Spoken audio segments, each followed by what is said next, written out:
Hello, and welcome to the Brain Injury Group podcast.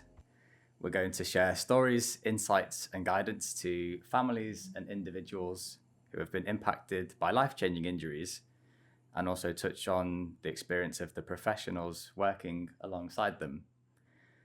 We'd also like to thank our sponsor for today, Abilities Enabled. They're helping us bring these stories to you across all of these upcoming sessions. I'm Jacob. I am the General Clinical Advisor at BIG, and I'm joined today by Emma Trudgill, who is our specific Paediatric Clinical Advisor. So the title today is Birth and Beyond, Spotting the Early Signs. So hello, Emma. Welcome to our studio. Hello. Could you please start by just giving a bit of a background for your experience on this topic and also your role specifically at the Brain Injury Group? Yeah, okay, absolutely. So firstly, thank you for welcoming me in. I'm really excited to be here for the second episode of the podcast, which is very exciting. So for those of you who don't know me, I'm Emma. I'm a clinical advisor here at the Brain Injury Group, focusing on the child side of things. I've got a background of over about a decade of experience now in midwifery, which I qualified back in 2012.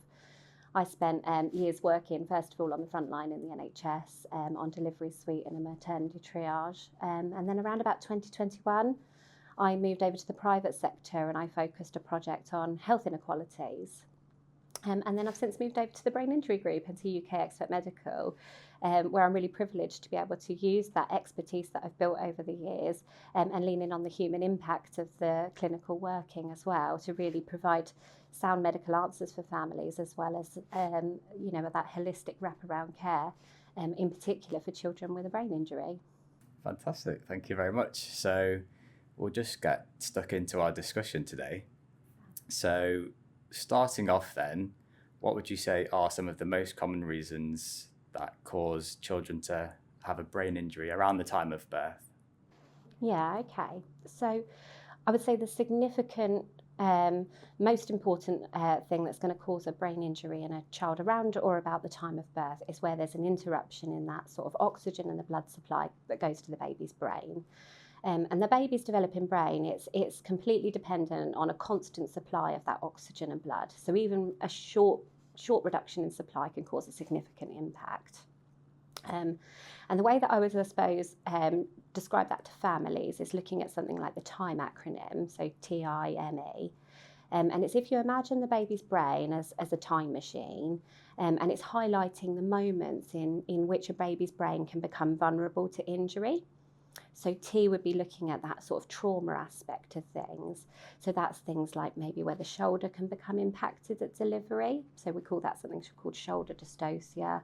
Or we've also got things like our instrumental delivery, so our von-Teuse and our forceps. And while those are life-saving measures and they are important to deliver baby safely, they do create a moment where there's a pressure created onto that baby's head.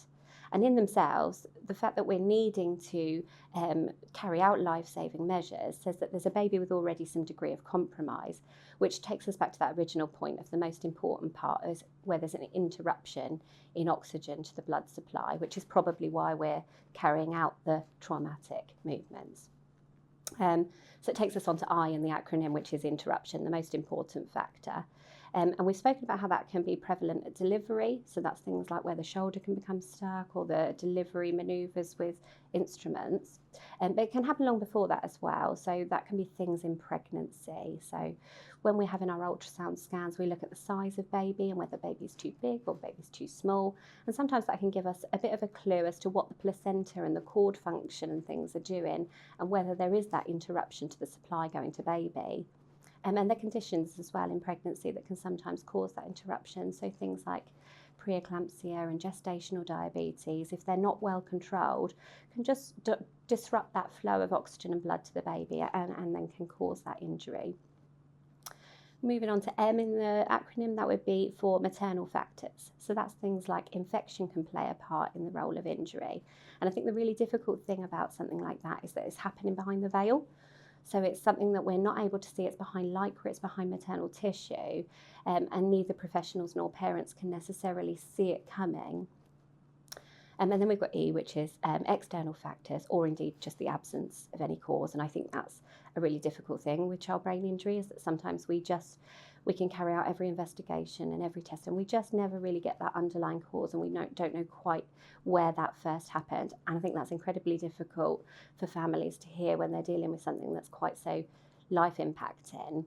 But I would go back to sort of saying that it's not just about cause that we're looking for. When we're looking at cause, we're not looking necessarily to assign blame to where it happened, but we're looking at getting the cause in order to put support in place, because that's the really important factor for families, and getting that early support is so instrumental to the pathway that they're on. Okay, that really highlights why it's so important to talk about this topic then, because there's so many things that can potentially go wrong at birth, and it must be very difficult for parents to understand specifically what's happened and why it happened. But then going further on to look at the parent's perspective a bit more, parents often think, with their newborn baby, just something isn't right. They get a sense for that. How important do you think it is for parents to trust that instinct? Yeah, I think that's a really important point, because quite often, like we said, things are happening behind the veil and we don't always see them coming, and not every brain injury is necessarily really obvious at birth.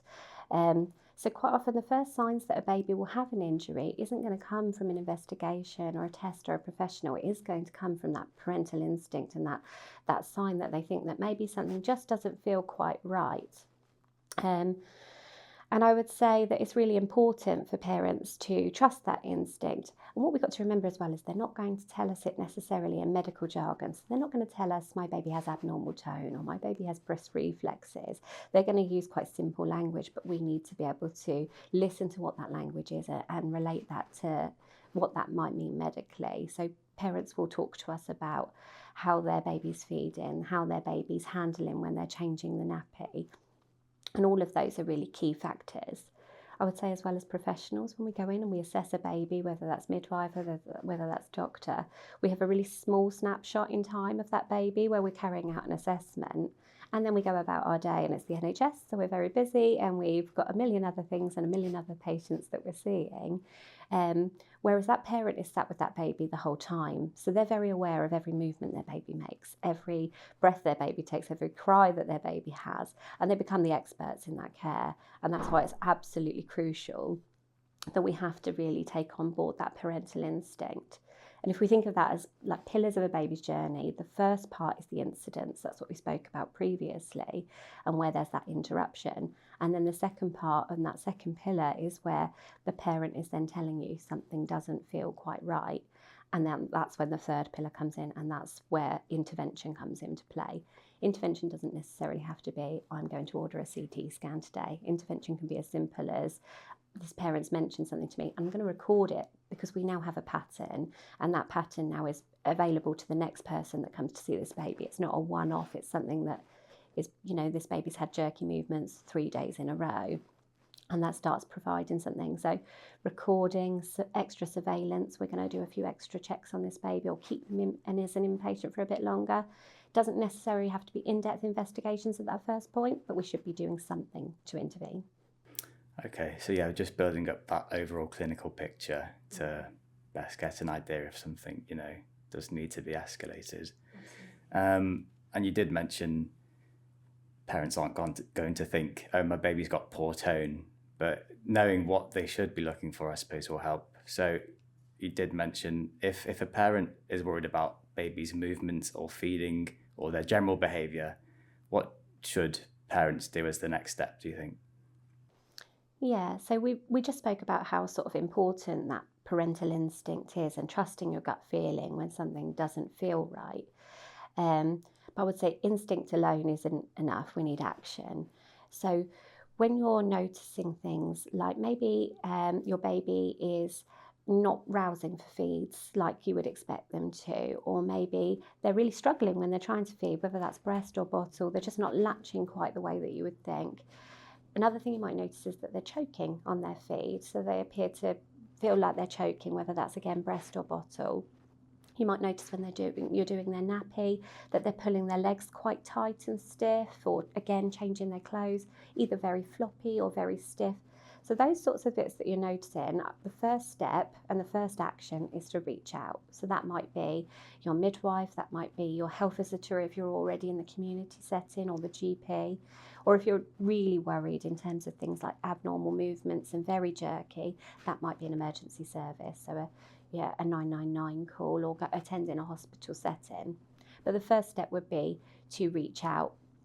And then the second action, which brings us into professionals again, is to look closer. So when a parent reaches out to us, we need to look closer at what they're telling us. Like we said, they're not going to say abnormal tone, but what they will tell us is the information that we can correlate into what we would call as clinicians red flag symptoms.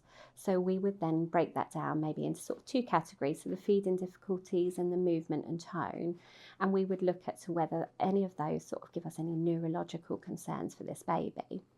And then the third action is then taking the next steps. So what that would be referring on to other professionals. So if we had a baby, for example, that was choking when they were feeding, we need to then look at involving someone like speech and language to look at that baby's swallow, and is there something really, really simple that we can exclude, or is there a bigger concern that we need to look into? And that's when we can then look at those more in-depth investigations and radiology and things that can give us more information specific to the brain. But that's what we should be doing. And I would say as well, some of these signs that I'm talking about, in particular things like feeding and slight jerky movements, they don't necessarily mean that your baby has a brain injury. But they can be signs to look out for. And I think that's the important part, is reaching out, and then we can look closer. And taking those next steps, part of it will be acknowledging the fact that your baby might have a brain injury, and having those conversations can be very scary for parents, I imagine. So why do you think it's important to talk openly about these possibilities, even though they can be very worrying for parents? So I would agree with you. I think it's an incredibly frightening thing to even contemplate somebody speaking to you about your baby having a life-changing injury or a brain injury. That's a very, very scary conversation to be having. And I think what we've got to remember is that we don't protect parents by withholding information from them. So that openness is really key, because otherwise we potentially later overwhelm them, or we give them a bad surprise where we've really sort of given all of that information in one go. And I think sometimes we do see that in the medical setting, where people will wait for the result of an investigation, or wait till they've spoken to other professionals and they've got maybe a more firm diagnosis before they speak to parents. And parents really need to be involved from the outset. The other reason it's so key that they're involved right from the outset is, like we spoke about, they are the experts in their baby. We see such a small snapshot, and they can't help us, and they can't tell us what other symptoms their baby's experiencing, or if things are escalating, if they don't know what we're looking for in the first instance. So I would say the key is to be open, to have paced communication, and to have repetition. So I would say to a parent, this is what I've noticed about your baby. I noticed that when your baby's feeding, they are doing A, B, or C. Or when we were changing your baby earlier, I noticed this. When you've changed your baby, what do you notice? Because that's really important as well, getting their perspective and what they've noticed when you're not in that snapshot, and then putting that together and then explaining to them, this is what I think we need to look at. So it's not framing a diagnosis, it's framing the need to look closer and get that extra help and support in place. So this is what I think we need to do. These are the next steps. And then keeping them in the loop along the way, because as well, we will sometimes see in the medical setting, we'll get a provisional report back, and we've got an idea about what might be happening, but we're waiting for the second opinion or someone to confirm. And again, it really doesn't hurt to speak to the parents and say, this is only a provisional at the moment, but this is what we've found so far, and this is what we're doing next. And I think we've got to keep that openness with parents, and remembering that this is their baby, and they are very much part of that journey, and they can only help us if they're included. And then from there, let's say a baby does receive a diagnosis of a brain injury. in your experience in the past, how have you been able to guide people throughout that process of hearing that difficult news, and what support can you give them at that specific time? Yeah, okay.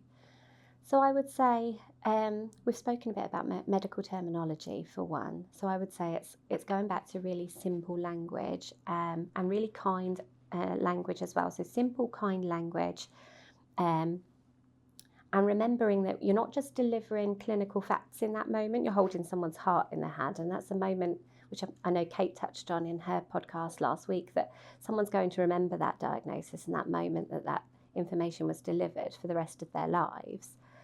So it has to be delivered in a way that's delivered with care.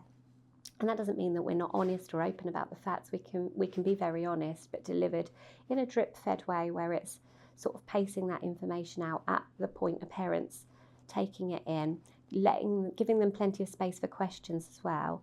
And I'd say one of the most important things is giving people space to forget, because we know that as human beings in any stressful situation, we will forget. I think it's around about 80% of everything that we're told. So we need to remember to sort of go back in, and we need to repeat that conversation several times. And a way I like to usually do that, so that people don't feel that, oh, I've been told that already, is to start a conversation with, what's your understanding of the situation so far? And then I can update you from there. And then you revisit any of the parts that perhaps you don't feel that were quite covered or quite understood before, and then you start the next part. Because we've spoken about keeping parents in the loop, but if they've forgotten part of what's happened previously because they're under this immense stress, we're adding a piece of the picture, but they don't remember the start of the picture. So it's really important to just sort of check in with parents. What's your understanding of what's happened so far? And then we'll go through the next part. I suppose it's like any time you visit the doctor, if they give you too much information during that stressful initial contact, you're not going to take it in and retain it. So I think that's a great point, seeing it from each individual family's perspective and giving them whatever time frame they need and repetition to be able to really process everything. Yeah, absolutely. From the point of diagnosis, looking towards the long-term prognosis, and then the long-term impact on development, what are the early interventions that you can put in place to get the best outcomes, I suppose, in terms of long-term development? Okay, so I like this question. I like it because I think it's like the most hopeful part of the whole story. And the reason that I say that is because a baby's brain is not a rigid structure. It's like this self-building city, and it's incredibly flexible and adaptive, and that's something we call neuroplasticity. So if you imagine that the baby's brain is this vast road network, and it's got all these interconnected roads, and every movement, every skill, every learning has to travel along one of those roads, and those roads are what we call neural pathways. So in the first few years of a baby's life, that brain is making millions of new connections and roads every single day. And what we know that happens when a baby has a brain injury, some of those primary roads in the network become blocked. So it stops them from being able to know how to learn that skill. But when neuroplasticity comes into play and early intervention, then we can help to build new bypass roads to help achieve the same goal but through a new road. And I think that's what's really important. So when we involve occupational therapy, speech and language therapy, physiotherapy, all of those things that can really help a child build that new bypass road, we're not curing a brain injury, but what we're really doing is we're maximizing and we're seizing that maximum window of neuroplasticity, which is so important for a child having the best outcomes later in life and that long-term development. That makes sense. So the sooner you take these steps, the better. Absolutely.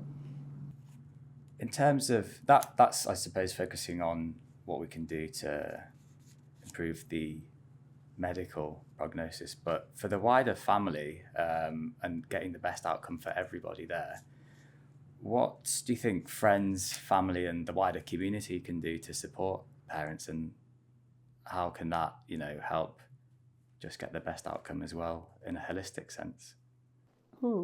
I think that touches beautifully on the fact that when we're looking at moving forward with managing life with a child with a brain injury, not everything comes and sits within that medical care. So for truly holistic care, we have to look at emotional, spiritual, social, as many sort of aspects that go together.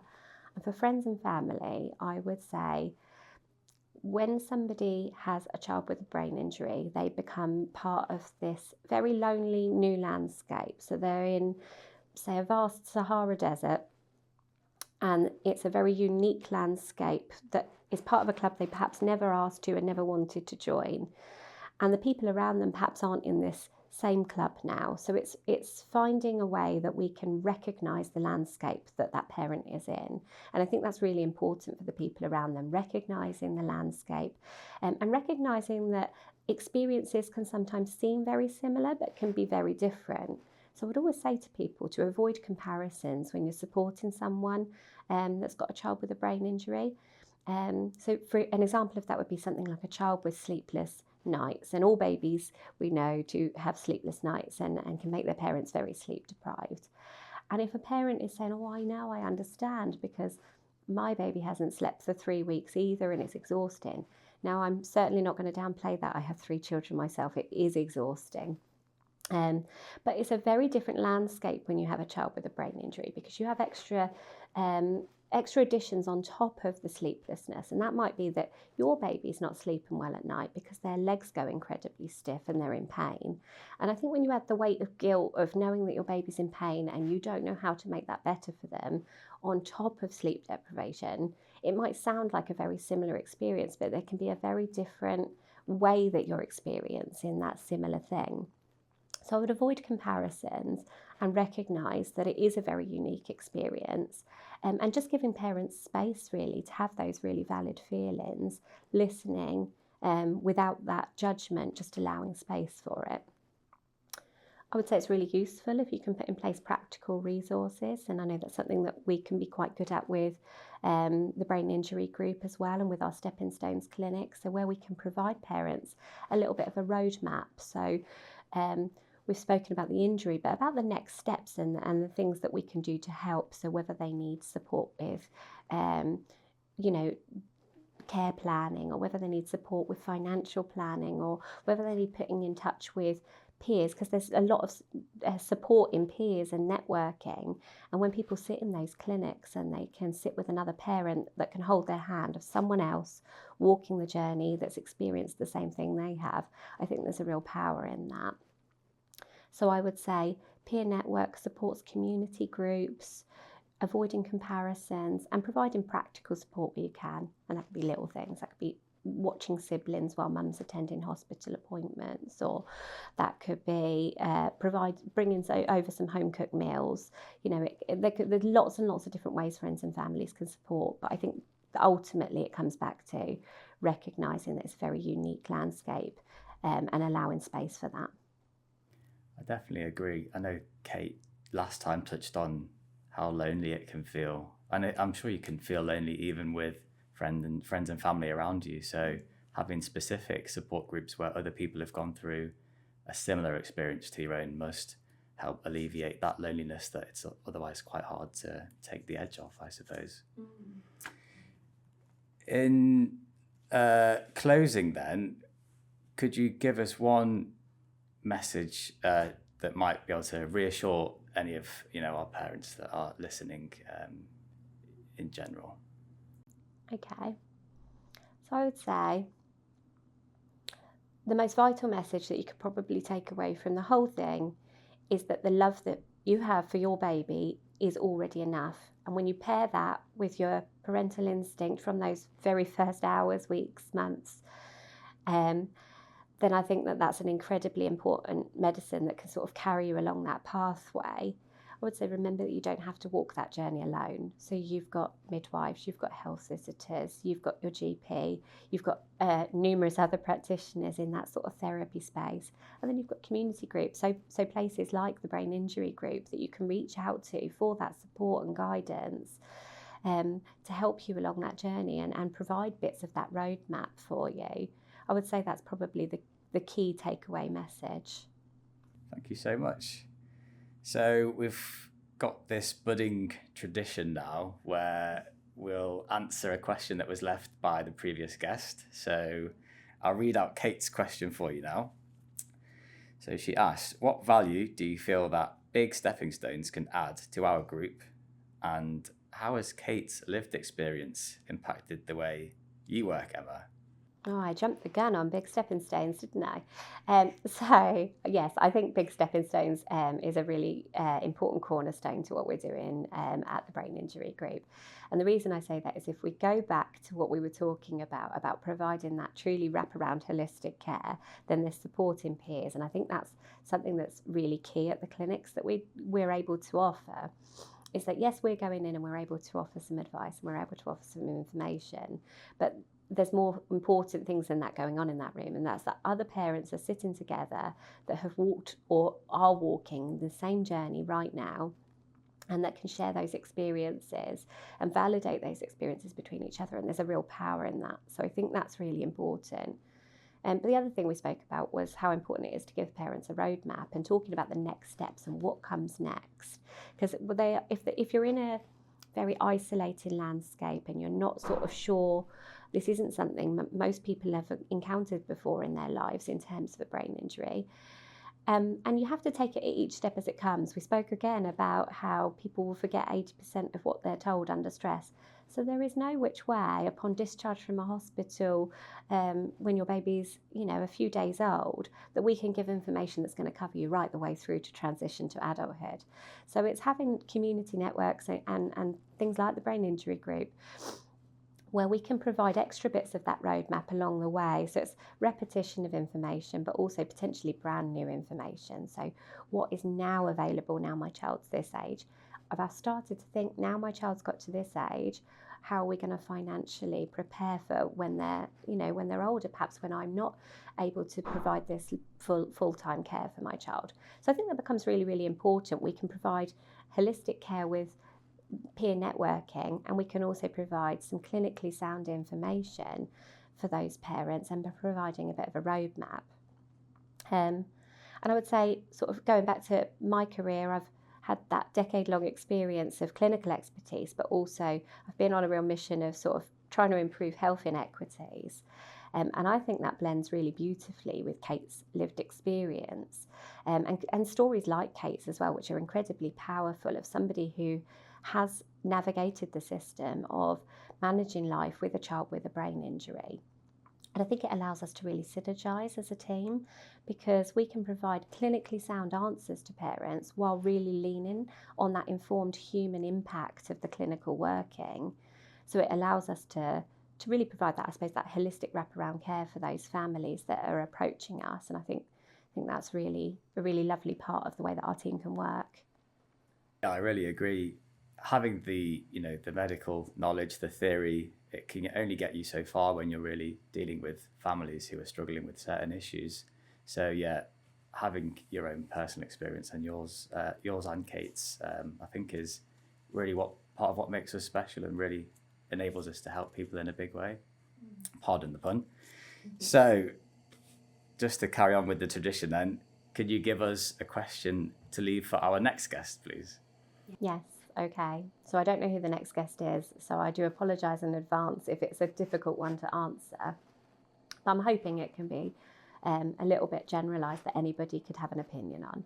So my question would be, thinking slightly further on from the immediate aftermath of a child brain injury and looking at sort of those longer term impacts that we spoke about, what would you say is the single most important either health or education policy that needs to change in order to improve outcomes for children and families?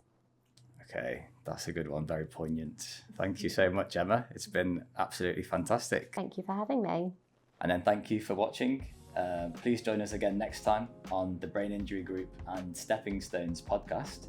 If you do have any questions for Emma or for the Brain Injury Group in general, you can send us an email on enquiries@braininjurygroup.co.uk.